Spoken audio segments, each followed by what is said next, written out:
Estimados hermanos, me da mucho gusto que nos volvamos a encontrar en esta nueva clase, en esta nueva oportunidad que tenemos de seguir incursionando en la teología evangélica.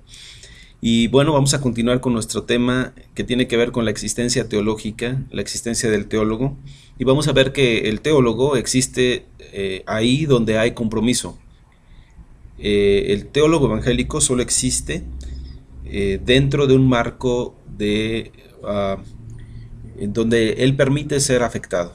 Nosotros vamos a estar viendo en nuestra séptima lección la existencia teológica y el tema que vamos a abordar ahora es el compromiso. Bueno, ya hemos visto en las clases anteriores acerca de cómo el teólogo es alguien que se debe permitir el ser afectado. Hablábamos de la admiración, del hecho de que el teólogo, para ser teólogo, tiene que estar dispuesto, en primera instancia, a dejarse sorprender, a ser una persona abierta que descubra o que entienda el conocimiento de Dios siempre como un misterio, que nos permite cierto acceso, que nos permite cierto conocimiento, pero que siempre será para nosotros sorprendente, novedoso, igual que el Evangelio, que es la buena noticia, para nosotros siempre tendrá que ser algo novedoso. No hemos ni alcanzaremos a describir y a definir o a abarcar todo lo que el Evangelio es, y mucho menos todo lo que Dios es. Por lo tanto, para nosotros seguirá siendo el misterio y ese misterio pues nos estará invitando a una profundización, a un conocimiento mayor. Bueno, después de la admiración como el primer elemento que hace que un teólogo sea teólogo, nos referíamos a la admiración dada, la inaudita novedad del objeto de la teología. En nuestra séptima lección señalábamos el verse afectado como el segundo elemento. El verse afectado resulta imprescindible para la actitud singularísima y a la vez por la provocatividad del objeto con que el hombre tiene que vérselas en la teología. Pero este objeto exige también que esa implicación no se detenga tan solo en el punto en el que uno se ve más implicado o en aquel referido a la más profunda experiencia, como se habría dicho hace 50 años. Si ese objeto afecta al hombre y lo hace según su manera peculiarmente penetrante e íntima, entonces es que reclama algo especial no solo para él, sino también de él, y estimula al hombre, le pone en pie y lo libera, pero también le exige y le urge a ponerse en camino y a hacer uso de la libertad que se le ha concedido. Estas son palabras claves que vamos a estar repitiendo a lo largo de esta lección. Y bueno, algo importante que deseo rescatar de esta lectura es que este hombre no solamente, cuando hablábamos de la admiración, cuando hablábamos del verse afectados, Dios no solo reclama algo para él, en el sentido de nosotros hacia él, sino también debemos entender que hay de nuestra parte hacia Dios una pertenencia. Le pertenecemos y por lo tanto él reclama algo de nosotros, algo del teólogo. Este reclamo nos debe estimular y estimula siempre al estudiante de teología y al teólogo en sí como una persona que se dedica a la profesión de ser teólogo. Reclama constantemente una entrega que no consiste en entregar algo de nosotros, sino algo que somos nosotros mismos, entregarnos. Esa es la exigencia, y el compromiso tiene que ver con esa entrega, con la entrega de uno mismo en el servicio a Dios. El acontecimiento del compromiso es el tercer elemento que hace que el teólogo sea verdaderamente un teólogo. Resulta espléndido y hermoso que el Dios del Evangelio asigne una tarea, aquel Dios que es objeto de la teología evangélica, pero se trata también de una exigencia a la vez exaltadora y aterradora. Es un noble oficio el que se confía y se encarga al hombre. Este oficio de ser teólogo tiene por una parte una exigencia que tendríamos que reconocerla como una exigencia para nosotros privilegiada, porque es realmente un privilegio servir en este campo de la reflexión bíblica, de la reflexión teológica, en este campo en donde uno profundiza en el conocimiento de Dios. Es un gran privilegio que Dios nos permita profundizar en Él, conocerle más, que nos permita estar en una posición en donde las circunstancias, los recursos, las oportunidades se dan para que nosotros crezcamos en ese conocimiento. Es realmente un privilegio. Pero por el otro lado, si ese privilegio no nos aterra, si ese privilegio no produce en nosotros también un temor santo, un respeto santo por el lugar que estamos ocupando, entonces no nos llevará al compromiso. Sentiremos que somos privilegiados y que más bien es algo que merecemos y que se nos debe dar, pero no se nos exige nada. Entonces necesitamos mantener esa tensión, dentro de este oficio de ser teólogo, que es un oficio noble. Necesitamos mantener esa tensión entre el privilegio de estar ahí en esa posición tan especial de conocimiento, de cercanía, de intimidad, pero por el otro lado, el enorme compromiso que representa estar ante ese Dios que es grande, fuerte y celoso. Y eso no debemos dejar pasar por alto. El hombre tiene el privilegio de hacer lo que se espera que él haga, pero también él ha de hacer lo que él mismo ha escogido hacer. El compromiso habrá de ser también total. El compromiso comienza con la admiración del teólogo y se haya relacionado directamente con su interés, pero además abarca toda la existencia del teólogo. Es un compromiso total, sin reservas. Algo que necesitamos entender es que si vamos a ser teólogos, si queremos el oficio de teólogos, de nosotros se va a exigir todo, totalmente. No hay excepción. No hay algo que se pueda deshacer, o más bien algo que se pueda salir de esta exigencia de parte de Dios. Él exige todo de parte nuestra.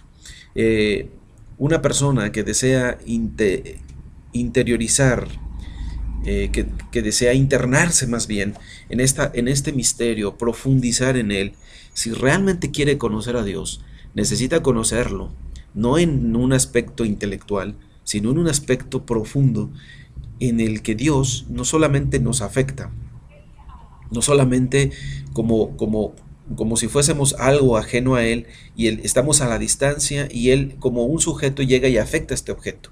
No, sino que este sujeto afecta al objeto, lo transforma, lo moldea, pero lo llama para Él para que sea de su utilidad, como un instrumento. Y en ese sentido, como instrumento, meramente así, como un instrumento de la gracia de Dios, esa posibilidad nos rebasa a nosotros. Lo que nosotros somos, como no podríamos serlo si no está la gracia de Dios en nosotros.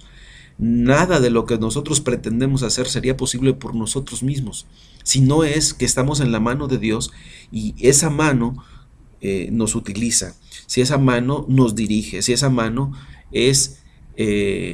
nosotros solamente somos el medio a través de la cual esa mano realiza la obra. En este sentido, siempre nos veremos desbordados, rebasados, siempre nos veremos sobrepasados de este ministerio, de esta labor de ser teólogo. ¿Por qué? Porque la competencia ya no viene de nosotros, sino viene de Dios. Y esa es una gran responsabilidad. Por una parte es el gran privilegio de ser su instrumento, pero por el otro lado es la gran responsabilidad de que como instrumentos seamos fieles y estemos dispuestos a ser tomados en la mano de Dios para que Él, por medio nuestro, realice su obra. Entonces el compromiso es total. No puede haber un compromiso a medias. La existencia del teólogo implica una responsabilidad impuesta por su especial función. Su existencia está dotada de una especial libertad y está llamada a un especial ejercicio de esa libertad. El teólogo ha sido liberado y está llamado a una clase específica de percepción, investigación, pensamiento y lenguaje. Este llamado es muy, muy importante. Ahora, la labor del teólogo requiere que utilice un método. Ahora, cuando hablamos de un método, No podemos referirnos al método como si hablásemos de cualquier otra ciencia, porque ya dijimos que la teología no es una ciencia porque es, es una disciplina de conocimiento, pero no es una ciencia comparada con el resto de las ciencias, sobre todo con las ciencias naturales. Ahora, toda ciencia requiere una metodología, toda ciencia requiere un camino para llegar al conocimiento. Si yo estoy parado aquí y el conocimiento es una meta a la cual aspiro, un punto allá en el horizonte hacia el cual me dirijo, porque no es que el conocimiento lo tengo ya, sino que voy adquiriendo y voy desarrollando conforme voy acercándome a él. Ahora, en la medida que me voy acercando, yo voy recorriendo un camino. Ese camino que voy recorriendo se llama método, a eso le llamamos método, es decir, cuál es el camino, la serie de pasos que yo sigo para llegar a mi meta de conocimiento. Bueno, toda ciencia, toda disciplina del conocimiento requiere una metodología. ¿Cuál es el método que utiliza el teólogo? Si el teólogo desea ser y seguir siendo fiel a la tarea que fue llamado, tendrá que asimilar su forma de pensar, practicándola constantemente y recordándola o permitiendo que se la recuerde continuamente. Lo que está en juego es el método peculiar de la teología. ¿Cuál es ese método? ¿Cuál es este método tan peculiar del cual estamos hablando? Bueno, a lo que nos referimos es al método o la ley de la libertad, por la cual el teólogo ha de investigar, pensar y hablar. Y aquí tenemos que referirnos específicamente a la idea de la libertad. ¿Qué es esta libertad? ¿Qué es esta libertad? En eso tenemos que concentrarnos, porque el método o ley del teólogo es precisamente la libertad. ¿Qué es esa libertad? Bueno, sobre esta reglamentación o este tipo de conocimiento al cual el teólogo está ligado y para el cual ha sido liberado y al cual se le ha exhortado, se puede decir lo siguiente. Número 1. La obra y la palabra de Dios que constituyen el objeto de la teología son una unidad. Obra y palabra de Dios forman una unidad. No solamente una unidad cronológica, diacrónica, sino una unidad sincrónica. Contemplamos en la Escritura el ser eterno de Dios para sí y su ser para nosotros en el tiempo, su elección y su reprobación, su misericordia y su juicio, su acción como creador, reconciliador y redentor, su estrategia celestial y su estrategia terrenal. Y contemplamos también al ser creado por Dios, bueno y caído, renovado según la imagen de Dios, la naturaleza que le fue asignada y la gracia que le fue concedida, su transgresión y su obediencia, su muerte merecida, su vida prometida, y en todo esto hay también pasado, presente y futuro. Y entonces, esta obra de Dios que estamos describiendo aquí, que está contenida en la Escritura como testimonio de esta revelación, como testimonio de esta obra, tenemos que entender que hay una unidad entre la obra y la palabra. Lo que Dios ha hecho y lo que Dios ha dicho. Lo que Dios ha dicho es lo que Dios ha hecho. Dios habla entonces por medio de sus acciones. Dios habla por medio de sus obras. Sus obras son un testimonio que habla acerca de Él, y ese es el lenguaje de Dios. Estos constituyen una unidad. Pero por un lado está Dios, que es el que se revela en la Escritura, y por el otro lado está el hombre, que es de alguna manera también revelado en la Escritura. ¿Cómo es esto? El ser humano tiene muchas ciencias por medio de las cuales puede conocerse a sí mismo. Pero la mejor manera para conocerse a sí mismo, no como objeto, sino como sujeto, porque como objeto pues tiene la medicina, tiene la física, tiene la química, aún las matemáticas le sirven para conocerse. Es impresionante que el hombre pueda conocerse aún por medio de las matemáticas. Pero no ese es el tipo de conocimiento al que nos referimos aquí, sino nos referimos aquí a un tipo de conocimiento en especial, a un conocimiento que no puede ser dado de otra manera, sino por revelación. Cuando Dios se revela ante nosotros, al mismo tiempo nos revela lo que nosotros somos. La santidad de Dios revela nuestro pecado. La gloria de Dios revela nuestra pequeñez. La grandeza de Dios, la benignidad de Dios refleja o revela nuestra maldad y nuestra necesidad. La bondad de Dios refleja nuestra maldad, nuestra perversión. Conforme Dios se revela, Dios para nosotros se va presentando como una medida, como una vara con la cual el hombre puede medirse, ante la cual puede compararse. Y esa revelación que Dios hace de sí mismo va revelándole al hombre lo que el hombre es al lado de Dios. Porque cuando el hombre quiere conocerse al lado de otro ser humano, entonces el ser humano tiene un conocimiento, sí, pero ese conocimiento se ve limitado. Ese conocimiento se ve determinado precisamente por la comparación. Esa comparación de la cual nosotros hemos venido huyendo a la hora de hablar de la teología, porque si yo me comparo con otro ser humano, entonces no puedo trascender la humanidad, no puedo llegar a la plenitud de lo que es el ser humano, porque el otro ser humano no me va a reflejar esa humanidad a la cual debo aspirar. Me voy a quedar conformado a una humanidad como la mía, a esa humanidad caída, vendida a pecado, vendida a la debilidad.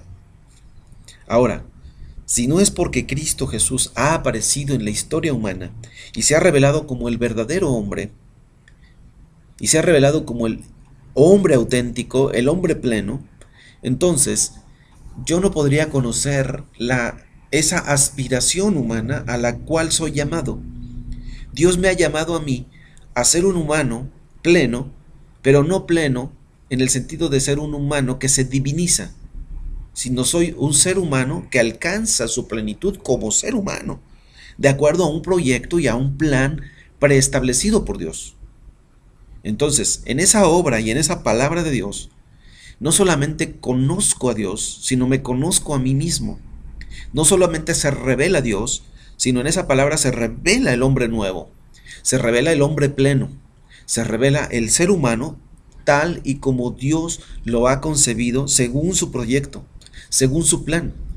Soy llamado a perseguir ese proyecto y soy llamado por ese proyecto. Ese proyecto es un proyecto de que digámoslo así, del futuro, me atrae hacia Él, me toma y me estira hacia Él, dirigiéndome hacia esa realización. Bueno, esta obra y palabra de Dios forman una unidad, pero también la revelación de Dios y la revelación del nuevo hombre forman una unidad. Por eso, todas estas cosas que existen juntas, cada una de ellas no existiría sin todas las demás. No podríamos hablar, como en algunas ocasiones, incluso hemos cometido ese error y nos hemos equivocado, de hablar de la muerte del Señor Jesús, como si la muerte del Señor Jesús fuera un hecho aislado. Su muerte no está aislada de su vida no está aislada de su encarnación no está aislada de su preexistencia no está aislada de su resurrección no está aislada de su glorificación. Todo lo que Dios es existe junto y no puede existir una cosa sin la otra. Un primer criterio del genuino conocimiento teológico es el que reúne o congrega con él, ¿verdad? Que es, aquí no estaríamos hablando de él como el conocimiento, sino él como la persona que es Jesús. Es un conocimiento que congrega y reúne todos los pensamientos y conceptos y palabras de él y hacia él, porque él es el comienzo y la meta de los mismos. Como dijo el apóstol Pablo, porque de él, por él y para él son todas las cosas. Entonces, el objeto de la ciencia teológica en todas sus disciplinas es la obra y palabra de Dios en la plenitud de las mismas. Pero en esa palabra son también la única obra y palabra de Dios. Esta obra y esta palabra son Jesucristo, el único que fue coronado como Rey de los judíos y Salvador del mundo. Jesucristo, el único que representa al Dios único entre los hombres y al propio hombre ante el acontecimiento del único Dios. Él es el único siervo y Señor que fue esperado, que llegó y que ahora es sumamente esperado. El conocimiento teológico orientado hacia Él, que es el punto de partida y su meta, se convierte en un conocimiento que expresa la unidad de la diversidad. esa diversidad que encontramos en la revelación, Jesucristo es su unidad. Si es Jesús no aparece en el contexto de la Escritura, entonces toda la revelación parece no tener coherencia. Pero Jesús le da esa unidad. La formación de un sistema se hará siempre de manera únicamente transitoria. Será en todos los casos algo emborrador, algo fragmentario. La diferencia entre los tiempos y las situaciones en los que se realiza el acto teológico del conocimiento se oponen a una realidad y consecuente sistematización. Una pregunta que nos vamos a hacer ¿es posible hacer una sistematización de la teología? Bueno, es posible, sí, pero hasta cierto límite. Es posible, sí, pero con algunas reservas. ¿Por qué? A lo largo de la historia evangélica, de la historia de la teología, se han hecho muchos intentos de hacer una sistematización de los temas bíblicos. Y es algo muy complicado, porque los conceptos, las tradiciones que se manejan en la Biblia van cambiando con el paso del tiempo, enriqueciéndose, reformulándose, para hablar a los nuevos tiempos según los cuales se presente la circunstancia. Entonces, cuando nosotros vemos en la Escritura las circunstancias en las que fue escrito el Éxodo, las circunstancias en las que fueron escritos los Salmos, las circunstancias en las que fueron escritos o que los profetas escribieron, las circunstancias en las que se escribieron los libros de sabiduría, la apocalíptica, cada uno de estos elementos tiene un momento especial y una manera de comprender a Dios. Cuando vamos al Nuevo Testamento, por ejemplo, tenemos el pensamiento de Pablo, el pensamiento de Juan, el pensamiento de Pedro, el pensamiento de los evangelistas, y cada uno de estos tiene una aportación a todo el pensamiento bíblico. Y es una labor titánica y un tanto pretenciosa que una persona quiera realizar una sistematización completa de los temas bíblicos. Pero esa sistematización tenemos que entenderla que solamente puede ser un intento, un acercamiento a esa pretensión de ser sistemática, y que en todo caso siempre debemos considerarlo como un borrador. No es la última palabra, y desde esta óptica es algo fragmentario. Lo único que le puede dar unidad a la teología a nivel general desde el Antiguo y el Nuevo Testamento es una persona que se llama Jesús. Él le da unidad y coherencia a toda la revelación, pero no podemos abarcarla toda. Entonces siempre será meramente un acercamiento y no se podrá decir, bueno, esta es la última palabra. El centro teológico que abarca y despliega ante la vista sus múltiples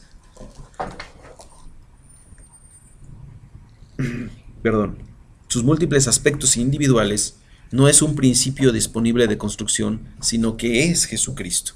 No estamos hablando de un principio abstracto, sino de una persona concreta, de un ministerio concreto, de una revelación concreta, la revelación que Dios nos dio en Cristo Jesús. Él es el centro. Jesús es el centro y por lo tanto ese centro impide la aparición de ángulos muertos, en los que el pensamiento y la dicción filosóficos o históricos llegan a ser posibles a veces o incluso tiene que serlo. Él, ese centro, no permite que el teólogo haga caso omiso ni siquiera de un solo punto de la periferia. Él, que es el centro, no permite que ningún punto se halle en alguna clase de aislamiento. Él lo concentra todo. Él, que es el centro, no permite que se eluda pensar sobre él seria y sinceramente, es decir, teológicamente. Pero no permite tampoco que el teólogo cometa el error de crear un segundo centro que compita con el centro primario, es decir, que convierta el círculo en una elipse y que de este modo sucumba al sectarismo, a la herejía y quizás incluso a la apostasía. Todo es vuestro, pero el que no recoge conmigo, desparrama. Eso es lo que dice el Señor. Y tenemos que reconocer que Jesucristo, como la persona y obra de Jesús son el centro de la teología, el centro de la revelación de Dios, y no puede nada ocupar ese centro. Él es el fundamento del Evangelio, y nada puede ocupar ese lugar. Ahora, es cierto que muchos teólogos se han dedicado y se han concentrado en temas periféricos y los han convertido en el centro de su mensaje y en el centro de su teología. Pero Jesús es el centro y no puede ser sustituido por nada más. Cuando uno observa las diferentes teologías o las diferentes posturas teológicas, puede darse cuenta de cómo esto es algo que ocurre frecuentemente, que las personas pongan como centro de su vida algo que no debería ser el centro. Es solamente, por ejemplo, como ejemplo, es cuestión de revisar las diferentes denominaciones y preguntarnos cuál es su rasgo distintivo como denominación. Vamos a darnos cuenta que en la mayoría de los casos la distinción puede ser otra cosa que no sea el centro que debe ser, que es Jesucristo.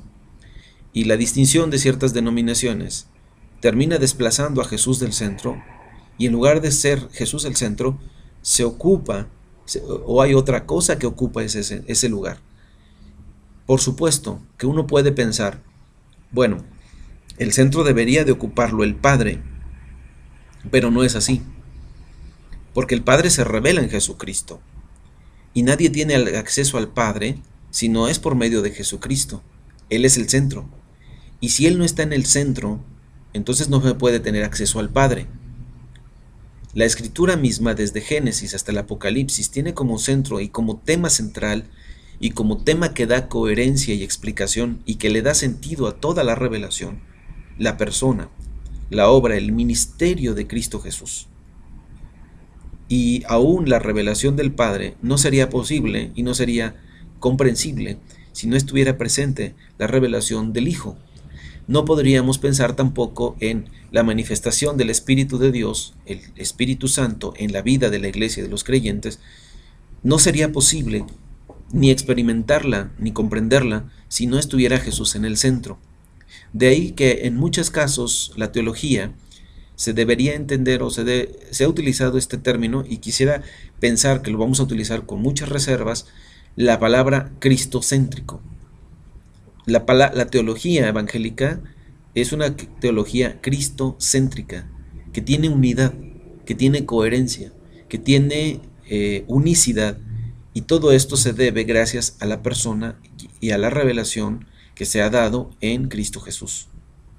Y sin Él, el resto de la revelación, al perder su centro, también carecería de un sentido genuino, completo. Jesús es el centro y no puede ser sustituido por nadie más, ni por nada más. Entonces, ocupándonos del tema que estamos viendo, este primer punto dice que la obra y la palabra de Dios, que constituyen el objeto de la teología, son una unidad. Esta unidad se da gracias a la presencia y a la obra de nuestro Señor Jesucristo. Número 2. El objeto de la teología, que es el Dios del Evangelio en su obra y en su palabra, está relacionado con el conocimiento de Dios de la misma manera que está relacionado con el hombre, el Creador con su criatura y el Señor con su siervo. Dios es quien produce el conocimiento. Dios es quien produce el conocimiento. Es cierto que el teólogo se va a enfrentar constantemente, permanentemente, diríamoslo así, a la exigencia que le da la realidad de dar respuestas, de ofrecer un mensaje actual, fresco, novedoso, que resulte ser evangelio, que resulte ser una palabra profética para el tiempo presente. Pero de entrada necesitamos saber que como ley o como método de la teología no debe ser esa necesidad imperiosa ni esa exigencia del mundo actual la base del conocimiento teológico. La base del conocimiento teológico es la propia revelación de Dios. Dios se revela, Dios se manifiesta, y el teólogo que hace ese trabajo de buscar profundizar en el conocimiento de Dios, de pronto se encuentra en medio de estas dos realidades. Por una parte, tiene esta revelación de Dios, y por otra parte, él, inmerso en su realidad, en su propio contexto de vida, descubre que esta palabra de Dios y este conocimiento de Dios tiene algo que decir a esta realidad. No puede partir al revés, que tenga esta realidad y entonces el teólogo, mirando hacia la realidad, pregunte, ¿qué será lo que Dios tiene que decirle a este mundo actualmente? Y entonces, basado en esa pregunta, va a la palabra y le pregunta a la palabra, ¿qué tienes tú que decirle a esta realidad? Porque entonces el motor del conocimiento sería la realidad. ¿Qué es lo que mueve el conocimiento teológico? Dios mismo que se ha revelado. Y el teólogo que se acerca a la palabra de Dios, de pronto se encuentra confrontado con esa palabra y de pronto encuentra que su mundo y su realidad también están confrontadas frente a esa palabra y que no pueden eludirla, que no pueden esquivar las exigencias que esa palabra tiene, porque la palabra confronta al hombre y confronta al teólogo y confronta la realidad en la que vive el teólogo, y en esa confrontación es donde se exige una respuesta. La palabra demanda que se responda afirmativamente a la exigencia, y entonces es cuando se da el conocimiento de Dios. No podemos partir al revés diciendo que el conocimiento procede precisamente de esta necesidad. Él, o sea Dios, es quien hace ante todo que ese conocimiento sea real y posible. Él obliga, libera y llama al teólogo para que sea consciente de él, para que le considere y hable de él. ¿De quién él? De él, la persona. El progreso y la mejora en la teología no se esperan nunca que procedan de una rendida sumisión al espíritu de la época.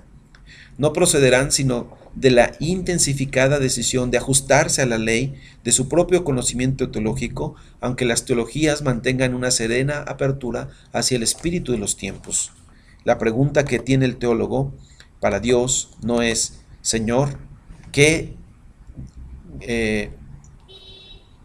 No es decir, no es ver la realidad, decíamos, y preguntar, bueno, ¿qué será lo que Dios tiene que decirle a esta realidad? Sino parte al revés. Señor, ¿cómo es que yo puedo vivir fielmente a tu palabra y a tu voluntad en los tiempos en los que me toca vivir? ¿Cómo es que tu iglesia puede vivir fiel? ¿Cómo es que tu iglesia puede permanecer apegada a tu verdad en los tiempos en los que le ha tocado vivir? ¿Cómo? Y esa pregunta que se hace el teólogo,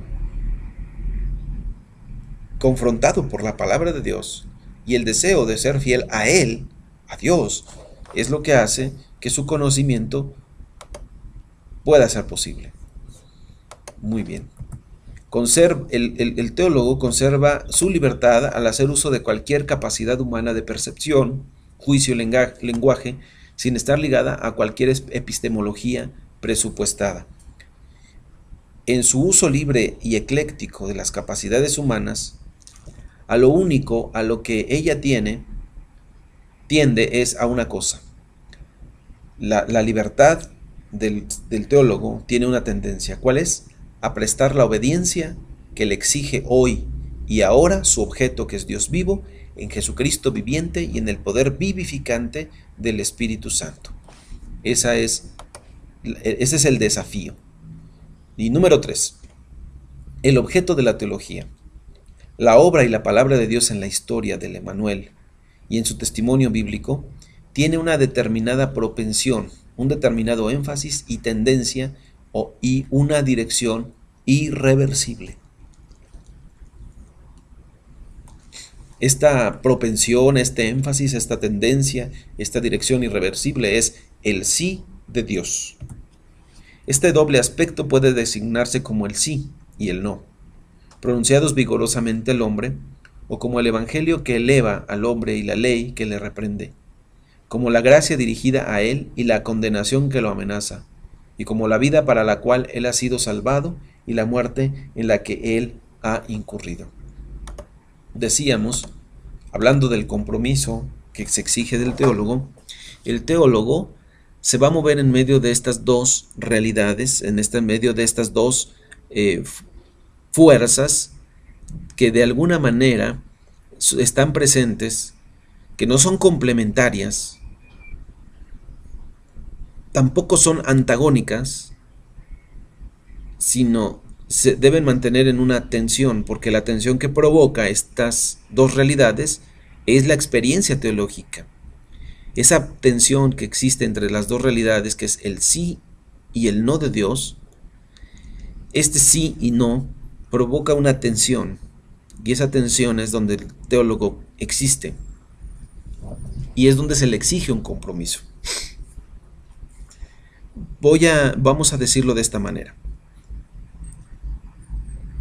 ¿Qué es el sí de Dios?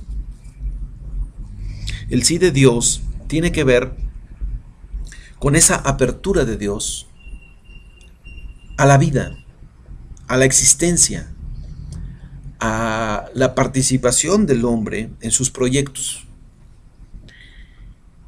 Tenemos que pensar que Dios, como el Dios que es, siempre se ha puesto o ha estado frente a una posición en la que Él puede elegir.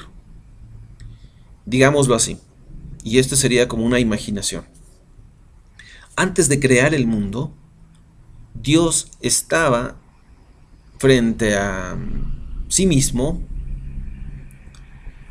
sin una realidad que Él haya creado, sin la realidad creación, y hubo un momento en el que Dios tuvo que decidir crear o no crear.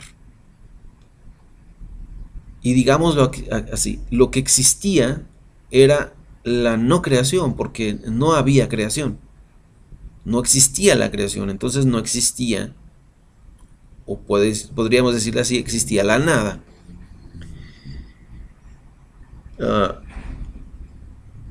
Bueno, Dios podía tomar la opción de que eso permaneciera así, o por el otro lado, podría llamar a la existencia todo lo que existe. Y entre esa existencia, llamar a la existencia a una criatura con la cual se iba a relacionar, que es el ser humano. Pero este ser humano, para que existiera y para que estuviera y fuera parte del plan de Dios, necesitaba existir en libertad. Así que Dios tuvo que primero dar un sí a la existencia de las cosas y luego un sí a la existencia humana. Lo que no existía vino a existir. Lo que no estaba vino a estar. Lo que no era parte o no estaba presente vino a estar presente. Y antes de estar presente tuvo que estar, pensándolo de alguna manera, proyectando un poco la realidad humana, diríamoslo así, tuvo que estar en la mente de Dios. Pero para que esto que estaba en la mente llegara a ser realidad, Dios tuvo que decir sí a esa realidad. Y esa realidad, que es la vida, la creación entera, la vida del hombre y la libertad del hombre, surgen de un sí de Dios. De hecho, nosotros vemos en el relato de la creación, desde que Dios comienza a crear al hombre, empieza a darle forma a la creación y orden, hasta que crea al hombre, uno puede encontrar ese sí, sí, sí, sí constantemente. La parte proactiva de Dios. ¿Cuándo llegamos al no? Llegamos al no cuando, una vez creado el hombre, Dios le dice al ser humano: puedes comer de todos los árboles que están aquí, pero de este árbol no comas. Y ahí está el primer no de Dios. Ese no tiene un propósito. ese no se da por alguna circunstancia necesaria,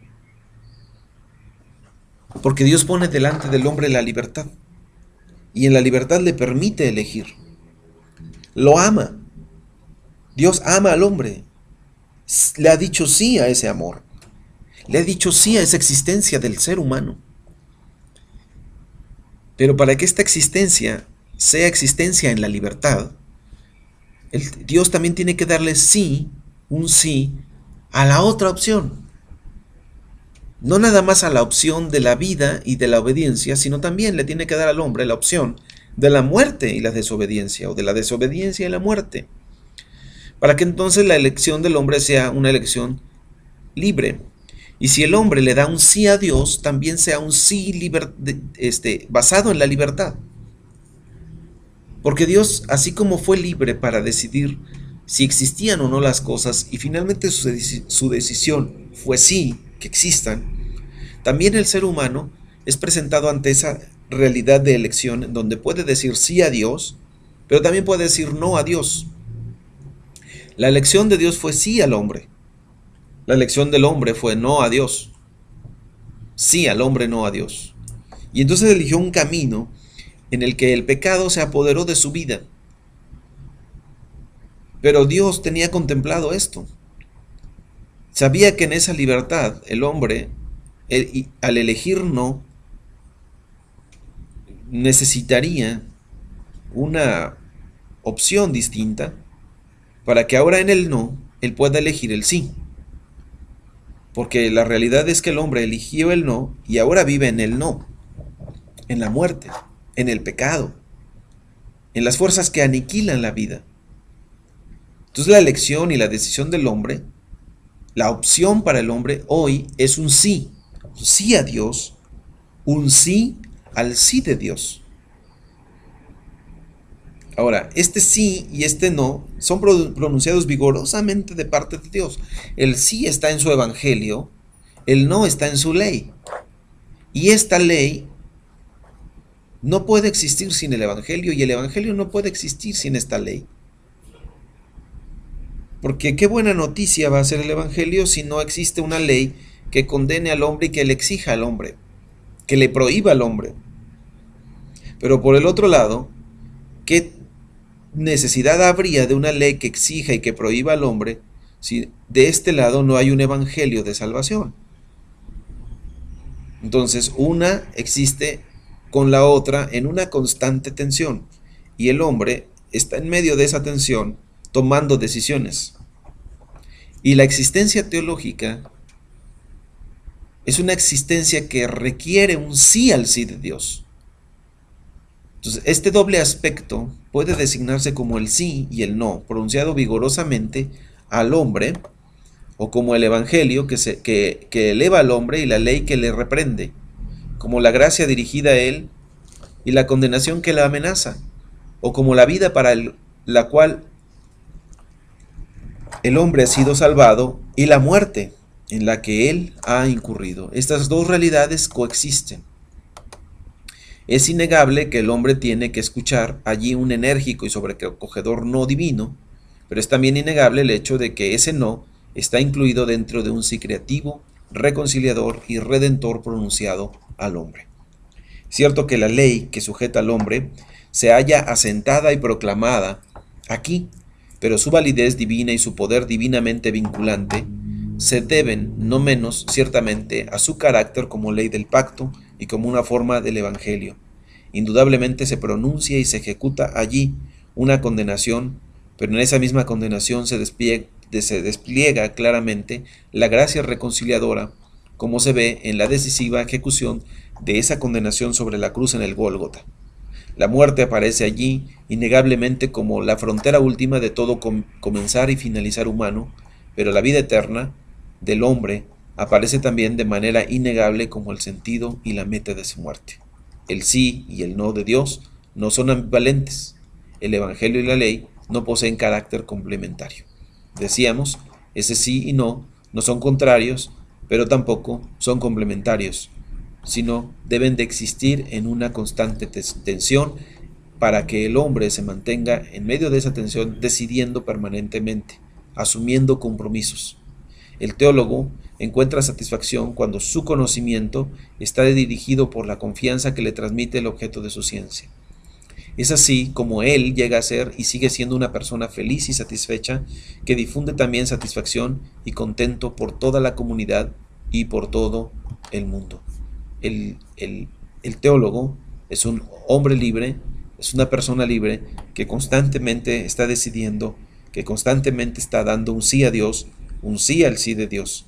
Y al hacer esto, va liberando, al irse liberando, va liberando a otros. Y así es como llega a ser y sigue siendo una persona feliz y satisfecha, que difunde también satisfacción y contento por toda la comunidad y por todo el mundo. Y bueno, hasta aquí nuestra lección de hoy acerca del compromiso. Esperamos que Dios los bendiga y que